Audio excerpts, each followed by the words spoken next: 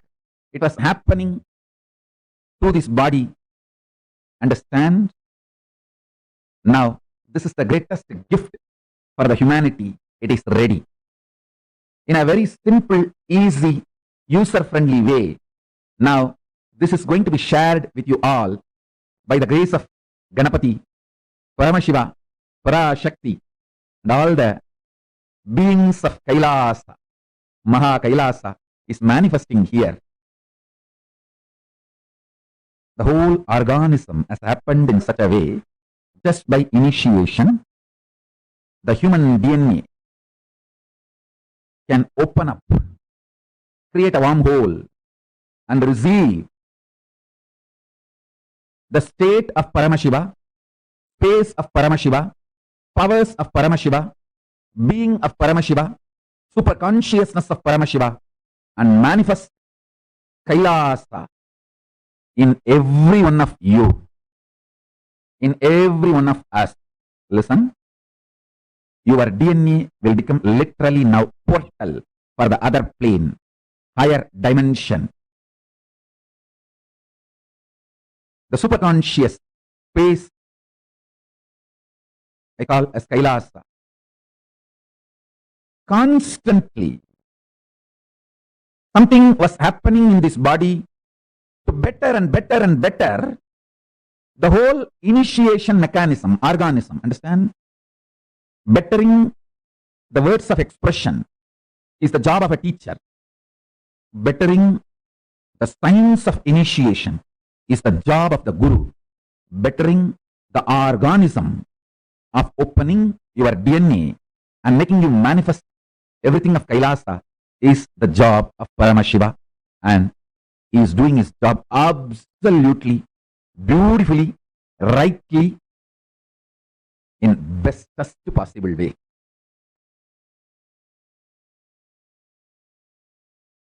Paramashiva's message directly from Sri Kailasa.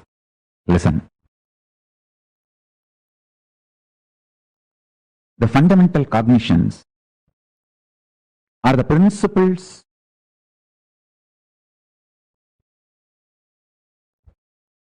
the foundation principles you cognize decides whether you are going to build a materialistic ecosystem around you, so-called rational ecosystem around you, or an enlightened ecosystem around you. Please understand. All the so-called conclusions of the science and rationality is not rationally rational or scientifically scientific. All the cognitions, politicians, social leaders trying to infuse into you are not absolute truth or absolute right. Understand? Neither the cognitions are absolute truth, nor they are rationally rational or scientifically scientific. But unfortunately, the cognitions you cognize decides the quality of life you are going to have. Understand? The ultimate Tyagi, Paramashiva, reveals all the truths as it is. See, I'm trying to create the ecosystem where thousands of you will start understanding these truths I am teaching and practicing. For example, Los Angeles, San Jose, Toronto, Vancouver, Seattle, Ohio. I want hundreds of families to settle down around the temple. Houston. Not as commune, but as community. Not gated community. No exclusivity. Just like regular US citizens. As part of them, I don't want to say that only our people should be there all around the temple. No. Like lot of devotees have moved their houses around LA temple. Within the 10-mile radius of LA temple, too many of our devotees have moved. Like that, in the temple area, in that city, in 10-20 miles radius, at least few hundred devotees, few thousand Ananda Samajis settling down. Temple becomes ecosystem where day in and day out power manifestation science is taught. I want full-time volunteers to settle down. I am deciding.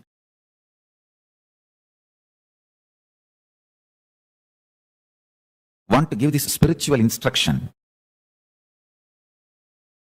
Take this as a spiritual guidance and instruction. All the temples all over the world start having all the devotees, disciples settling down around the temple, not as commune. Be very clear. I don't want to say only our devotee should be like a buy the land, build the home. No. Temple will be there. In that city, all of you settle down.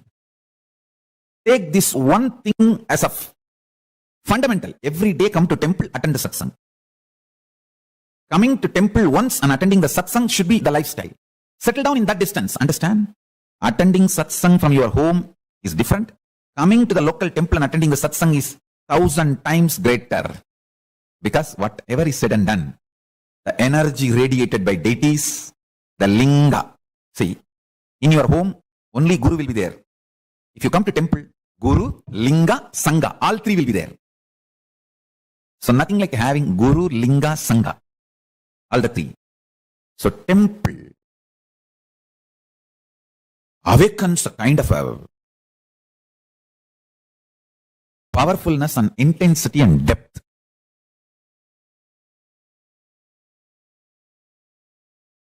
These 5 should be available in all temples. 1. All the major deities of Hindu sampradayas, starting with Ganapati, Shiva, Devi, Subramanya, Vishnu, Navagrahas, and each god's different incarnations, like a Vishnu. You should have at least Rama and Krishna. The pantheon of Hindu deities.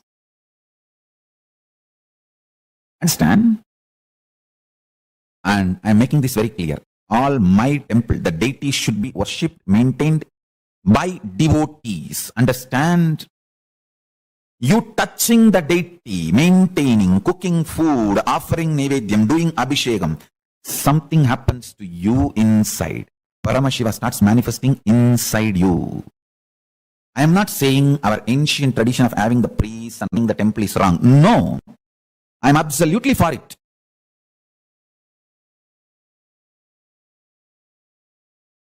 Even if I appoint priests for our temples in future, I will be more happy if devotees directly relate with the deities. They touch, do abhishekam, men, women, both. All community, all gender. Our temples do not discriminate based on gender, race, community, caste. No. It is just qualification. Anyone can come and do abhishekam. Touch the deity. If you are initiated, that's all we ask. Take initiation, maintain vegetarian lifestyle. Even if we get priests in the future, maybe I will let the priest do the abhishekam one column, one time puja, and open the another one column puja for devotees and disciples. That is my vision, I tell you. When you touch the deities and do puja, abhishekam, alankaram, maintain, Paramashiva grows inside you. He manifests more and more inside you. The Guru, Linga, Sangha starts happening inside you. This is what my vision of Kailasa. I want every US city to have one Kailasa. Every US city to have one Kailasa. Especially if there are more than 10,000 Indians, Hindus. I should use the word Hindus because unfortunately we are looking at only Indians as Hindus. We forget the Hindus from South Africa, Hindus from Mauritius, Hindus from Fiji, Hindus from other parts of the world. Hindus from Nepal, Hindus from Pakistan, Hindus from Bangladesh, Hindus from Sri Lanka. We don't even remember them. Hindus from Malaysia.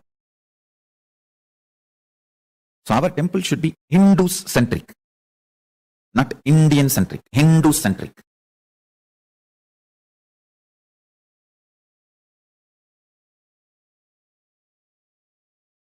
Anyone who is initiated can start practicing. Our temple should be more a place where practicing is done. Powerful practicing is done. Understand?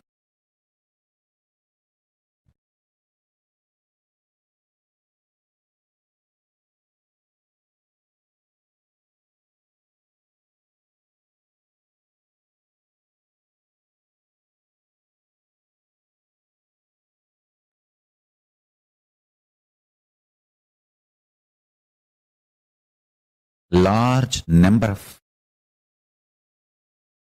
people should be benefited by the power manifestation science. Every day, power manifestation should go on in all our temples all over the world. Understand, the first component is all the deities of Hindu Sampradaya should be there, which will be maintained by devotees from any race, caste, community, anyone who takes initiation to live Hinduism can touch and worship the deities, maintain the deities, involve in the deities. And I wanted to tell you,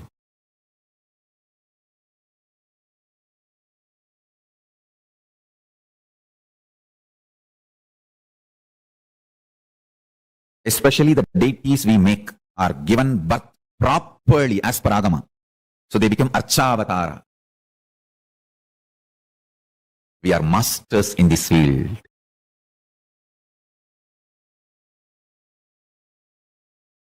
We know why we do what we do thoroughly. That is the uniqueness of Kailasa. Nithyananda's Hindu temples, Paramashiva temples, Paramashivalayas. Large size Hindu deities of all Sampradaya. That's the first thing in all our Kailasas. Second thing, understand? Every day, power manifestation science should be taught by committed celibate sannyasis. Anybody who wants to commit and take this sannyas life can start gathering in the localities of our temples and start staying, start practicing. We will call them as apat sannyasis or even krama brahmacharis. It is like an under training. They take it up, they commit, they can be there as long as they want to continue in that path. Understand? I am announcing some of the new most important spiritual policies. Kailasa should have deities first. Second, large number of sannyasis. Krama.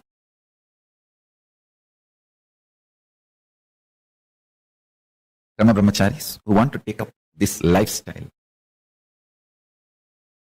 and maintain the temple, maintain the Kailasa ecosystem, who start manifesting powers, teaching, guiding people into manifesting powers, making people understand the importance of enlightenment and introducing Hinduism.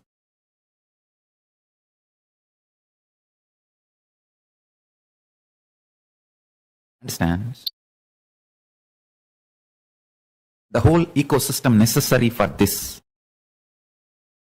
we should start focusing and manifesting it in every city where at least 10,000 Hindus are living. And a large library. Still, Hinduism is in books. It has not yet come to the digital world. Still, Hinduism is living in books, especially in home libraries.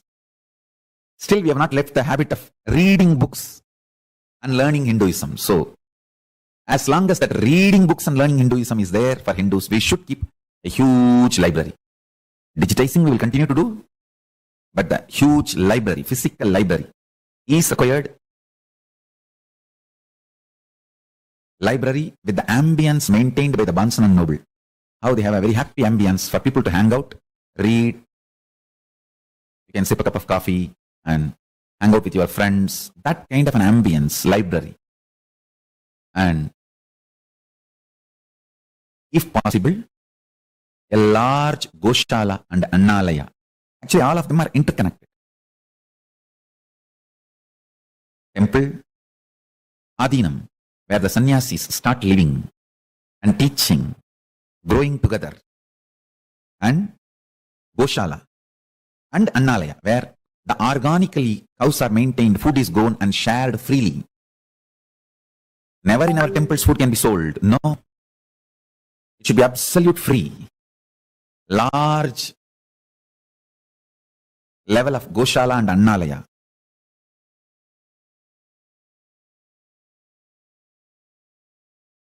Temple, large size deities, power manifestation, science, and enlightenment science taught by committed large number of sannyasis day in and day out. A large size Goshala and Annalaya. Large size library with ambience similar to Bansan and Noble. Fifth, last but not least, at least few thousand families of devotees settled around the temple. This is a complete Kailasa ecosystem. So, anybody comes there, whether 7-year-old kid or 70-year-old man, he is given everything related to Hinduism. And Hinduism becomes just such a happy living lifestyle.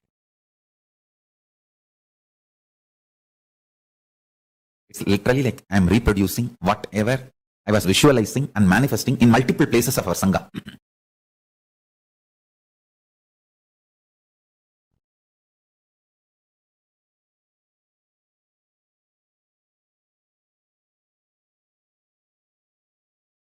N pregnancy to Antyeshti. Everything, all the kriyas. With the knowledge should be done. With the absolute Veda agamic knowledge. From N pregnancy to graceful exit. Everything should be done.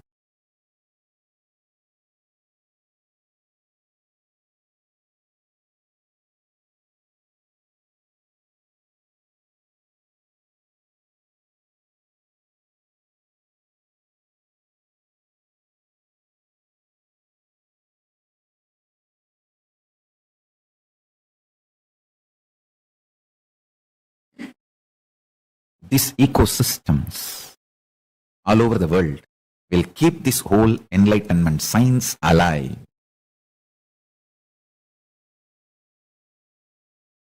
Sri Kailasa alive.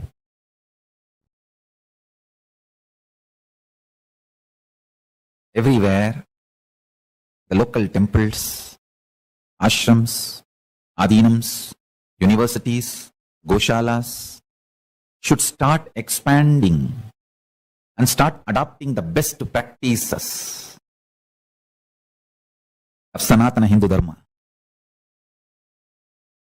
Should start evolving more and more local governing bodies. Local governing bodies.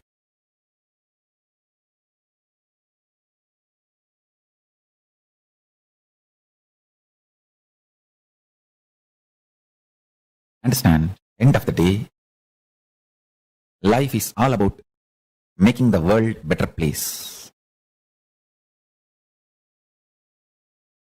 Thousands and thousands of people should be inspired and enlightened. Constantly, thousands being inspired and enlightened. Helping, evolving, living, guiding, radiating the state, space, powers, superconsciousness of Paramashiva.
Yes.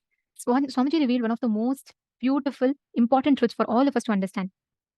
In this session, Swamiji revealed to us about what is the necessity of us having Kailasa, and how just by that Guru Bhakti, you can manifest that experience of Kailasa.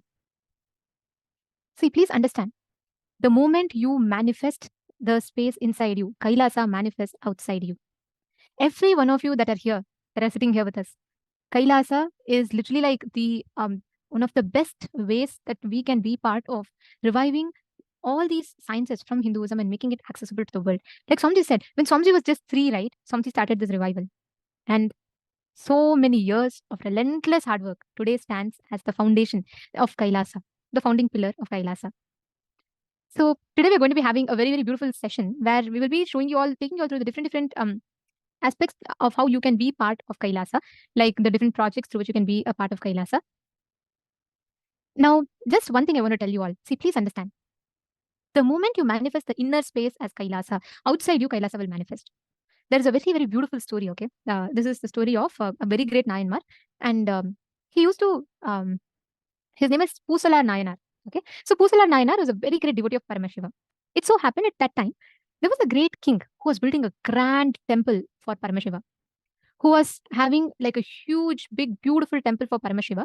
And he was planning, he said, okay, on this tithi, I want to have the Paramashiva installed, and Paramashiva should come. Basically, installing Paramashiva means like, literally Paramashiva coming to their place and gracing, right? So he tells that, this is all, this is the date, and he's fixed, and That night, Paramashiva comes to his dream.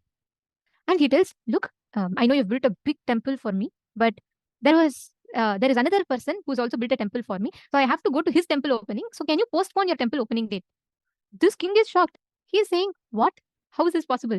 Who is building a greater temple than me in this kingdom? Only I know that I'm building. Who else is building temple apart from me? So he's surprised. And then Paramashiva says, no, he's not building in your kingdom. He's building in my kingdom. The king still does not understand. Then Paramashiva says, okay, all right. Tomorrow go and meet. There's a great devotee of mine called Pusalar Nayanar. Go meet him. You will see the grand temple he's building for me. This king is visualizing how big the temple might be. Paramashiva himself is coming and telling that, he's building the temple for me. He's so curious to see. He's visualizing it'll be like so big, it'll be so vast, and it'll be huge. And he's like, how have I never heard about this? He's trying to find out from others. Have you ever heard? Nobody has ever heard about this temple. But Paramashiva tells him in his dream. Then he's like, oh God, how is this possible? Then the next day morning, the king, along with his whole paraphernalia, he goes to meet Pusala Nayanar. He says, come on, take all the best things that we have, take everything, whatever we have, and let us go and let us offer to Paramashiva. I'm very eager to see this temple. So he takes his whole paraphernalia, and tens and thousands of people go in search of Pusala Nayanar. And they find in a small gully, in a small house, outside his house, Pusala Nayanar is sitting and meditating. And the king is shocked. He says, this exact location Paramashiva told that there is temple, but there is no temple here. It's just a hut. Where is the big temple? Where is all the paraphernalia that I got for Paramashiva told he himself is coming for this inauguration of the temple? He's so shocked. He asks Pusala Nayanar. So beautifully Pusala Nayanar tells. The only thing he does every morning, he will get up, shower, finish all his Acharya Anushtana. He finishes all the puja, everything, and he comes and sits down. He will close his eyes and he will visualize the temple. He will visualize it so detailedly, like every carving of the temple pillar, the way the pathway should be, everything he'll visualize to such detail in his inner space. In his inner space, the Chidambara, he would have built a temple. And Pusala Nayanar says, I have a huge temple, it's in my Chidambara. Then the king says, what? In your Chidambara? And Paramashiva is saying he's going to come and attend the inauguration in your temple. He says, yes. And the next moment, a beautiful miracle happens. He visualizes, and Paramashiva just pulls out the visualization from him and 3D prints that temple as reality. Today, that temple is what stands as Ekambareshwara temple in Kanchipuram. Understand? To this day, no scientist has been able to find a single human-made carving in that temple. There is no marks. There is no marks of hammer, chisel, nothing. Scientists are not able to find that type of a stone. They're not able to find any carving which is human-made in that. Of course, it is not human-made. It directly came from the inner space of Pusala Nayanar and got 3D printed as reality.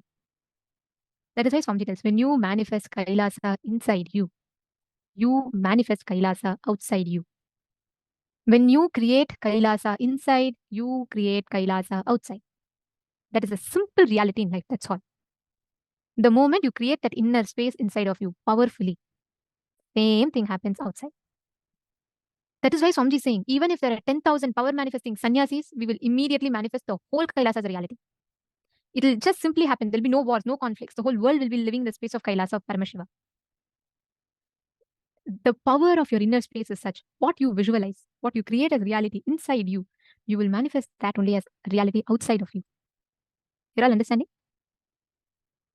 It's a very, very beautiful story. Ma Jennifer Poirier is saying, you wish to manifest a temple in France or Switzerland.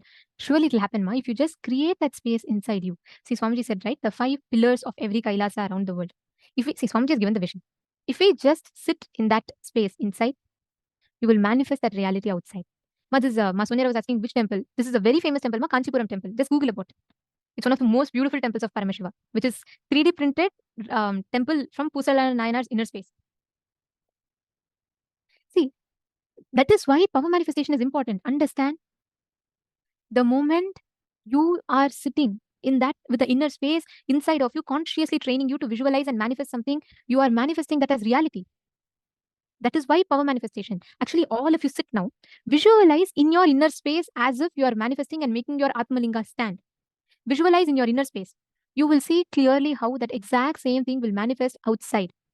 You will simply be able to manifest the deity standing on your palm, the Atmalinga standing on your palm. Just sit now. See, the same way I told you all the story, right? How Pusala Nayanar did it. The exact same technique you can use right now and manifest this power. Sit now. Connect to Swamiji. First, consciously visualize inside of you. Visualize as if the whole thing you're able to move. Make the Atmalinga stand. Decide to manifest inside you. Leave outside. First, inside you, drop all the doubts and visualize. It's a very powerful technique. If you're able to completely visualize it inside you without any doubt, without any self-doubt, you will simply be able to manifest that outside you also.